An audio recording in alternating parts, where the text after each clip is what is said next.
রুকুকে খুঁজে পেল গোপাল। শিরিন এসে পারুলের পা ধরে থাকার জায়গা চাইলো। হ্যাঁ বন্ধুরা, এমনটাই দেখা যাবে।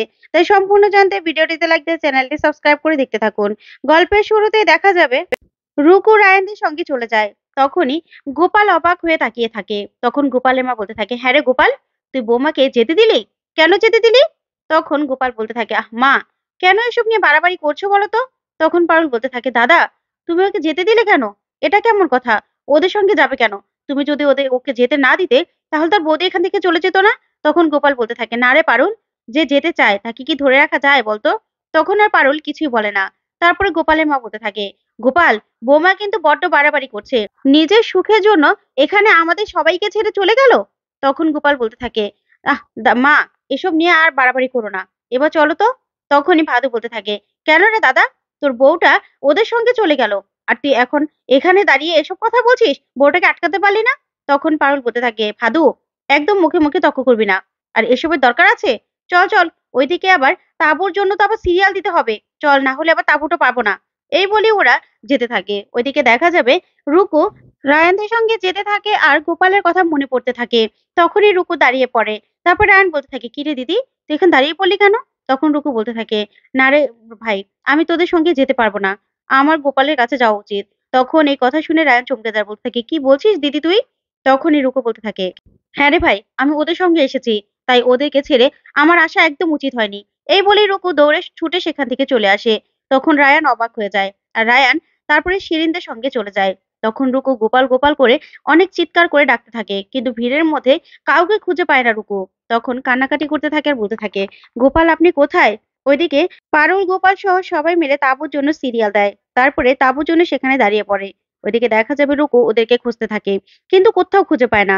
অন্যদিকে দেখা যাবে শিরিনরা সেই হোটেলে যায়, কিন্তু হোটেলে গেলে ম্যানেজার বলতে থাকে, না ম্যাডাম, আপনাদেরকে আমরা ঘর দিতে পারবো না। তখন শিরিন বলতে থাকে, কেন ঘর দিতে পারবেন না? এটা কেমন কথা? আমি তো অ্যাডভান্স পেমেন্ট করে দিয়েছি তাহলে। তখনই ম্যানেজার বলতে থাকে, ম্যাডাম, আপনার টাকা আপনি ফিরিয়ে নিন, কিন্তু আমি কিছুতেই ঘর দিতে পারবো না। দেখতেই তো পাচ্ছেন এখানে ঘরগুলো সব বুকিং হয়ে গেছে। তখনই শিরিনের বন্ধুরা শিরিনকে বলতে থাকে, কিরে শিরিন, তুই না বললি যে হোটেল বুক করা আছে, গেলে রেস্ট নিতে পারবো? এখন কি করব? কি করব আমরা? আমাদের তো খুব টায়ার্ড লাগছে, কি করব? তখন শিরিন বলতে থাকে, বললেই হলো নাকি ঘর দিতে পারবে না? ঠিক তখনই দেখা যাবে রায়ানের ফোনে ফোন আসে।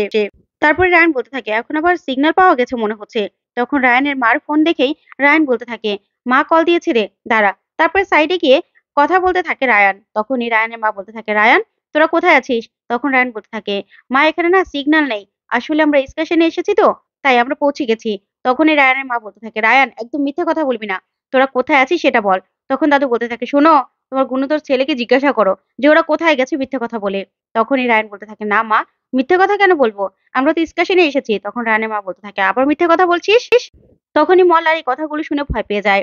তখন রায়ান বলতে থাকে, মা, তুমি কি যে বলো না, আমরা আবার কোথায় যাব? তখনই রায়ানের মা বলতে থাকে, শোন, তো দাদু না কলেজে ফোন করেছিল, সেখান থেকে কোনো রকম কোনো স্টেশনে পাঠানো হয়নি, তাহলে তুই কেন মিথ্যে কথা বলছিস? কেন?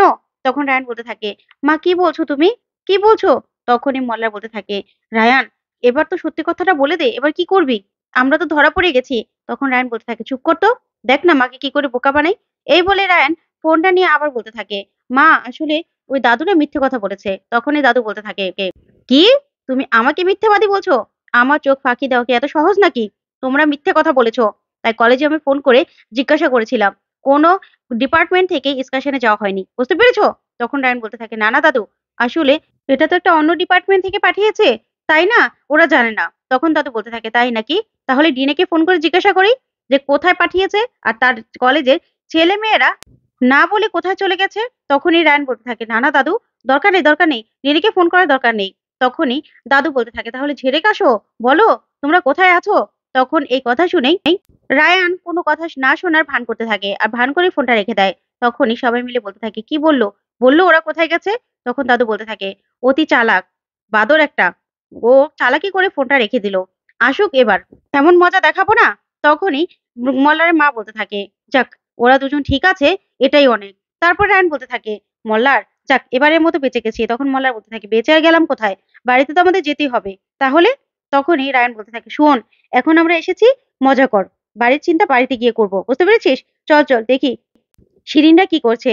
এই বলে রায়ানরা দেখতে পায় যে অনেক ভিড়। সব মানুষ দরজার সামনে বারান্দায় সবাই ঘুমিয়ে আছে। তখন রায়ানরা তাদেরকে কোনো রকম কাটিয়ে কাটিয়ে শিরিনদের কাছে যায়। তখন শিরিনটা বলতে থাকে, শোনেন, এই 101 নাম্বার রুম আমার বুক করা, তাই এখানে আমরাই থাকবো। কারা আছে সেটা আমরা দেখবো। তখনই ম্যানেজাররা বলতে থাকে, দেখুন ম্যাডাম, এভাবে ঝামেলা করবেন না, তাহলে কিন্তু হিতে বিপরীত হবে। তখন শিরিন বলতে থাকে, বিপরীত হবে মানে? টাকা দিয়েছি, তাই রুম আমাদের। এই বলে সবাই মিলে ভিতরে গেলে দেখতে পায় অনেকগুলো লোক ভিতরে, আর সাধুরাও ভিতরে, যা দেখে শিরিনটা পুরো ভয় পেয়ে যায়। তখন ম্যানেজার বলতে থাকে, দেখেছেন ম্যাডাম, এরা শুধু এই রুমটা নয়, পুরো হোটেলটাই বুকিং করে রেখেছে, আর ওরা দখল করেছে। তাই না, আমরা কিচ্ছু করতে পারবো না ম্যাডাম, কিচ্ছু করতে পারবো না। তখন শিরিন দেখে ভয় পেয়ে যায় সাধুদের, আর কোনো কথাই বলতে পারে না। তারপরে দেখা যাবে স্যাম, অভুদয় ওরা সবাই মিলে বলতে থাকে, শিরিন, তাহলে তো পারুল যে অফারটা দিয়েছিল সেটাই ভালো ছিল, ওদের সঙ্গে চলে গেলে ভালো হতো। দূর, এখানে এসে একদম বিরক্তি লাগছে। তখনই সুস্মিতা বলতে থাকে, হ্যাঁ চল, আমরা পারুলের কাছে যাই, সেখানে রুকুতিও আছে, আমাদের থাকার জায়গা ঠিক হয়ে যাবে, ওদের হাতে পায়ে ধরে আমরা থাকার জায়গা ঠিক জোগাড় করতে পারবো, এখানে তো থাকার জায়গায় হলোই না। তখনই রায়ন বলতে থাকে, হ্যাঁ হ্যাঁ চল চল। এই বলে সবাই মিলে পারুলের কাছে যেতে থাকে। ওইদিকে দেখা যাবে পারুলরা 3টে ঘরে জোগাড় করে ফেলে। তখন পারুল বলতে থাকে, যাক, আপাতত 3টে তাঁবুর ব্যবস্থা করা হলো, এবার আমরা ঠিকঠাক মতো থাকতে পারলেই হয়েছে। তখনই গোপাল বলাইকে বলতে থাকে, হ্যাঁ রে বলাই, বাস থেকে না এবার আমাদের ব্যাগপত্রগুলো নিয়ে আয়। ঠিক তখনই দেখা যাবে সেখানে শম্ভু চলে আসে, আর এসে বলতে থাকে, আচ্ছা আমিও তাহলে জামা কাপড়ের ব্যাগগুলো নিয়ে আসি। তখন গোপাল বলতে থাকে, না না, তোকে নিতে হবে না, তারপরে আবার আমাদের ব্যাগে কি আছে সব তুই ছেড়ে দিবি। শোন, এটা না বাবার পবিত্র জায়গা, এখানে এসে চুরি ছোঁচড়ামি করলে কিন্তু সমস্যা হবে। তখন পারুল বলতে থাকে, হ্যাঁ হ্যাঁ শম্ভুদা, তাহলে কিন্তু খুব সমস্যা হবে। তখন শম্ভু কিছু বলতে পারে না। ওদিকে দেখা যাবে রঘু সবাইকে গোপালের ছবি দেখিয়ে দেখিয়ে খোঁজ করতে থাকে, কিন্তু কোথাও খুঁজে পায় না। তখনই বাবার বলতে থাকে, মা, তুই বাবার এখানে এসে পড়েছিস, তুই ভক্তি ভরে বাবাকে ডাক, তাহলে দেখবি তোর স্বামীকে তুই একদম খুঁজে পেয়ে যাবে।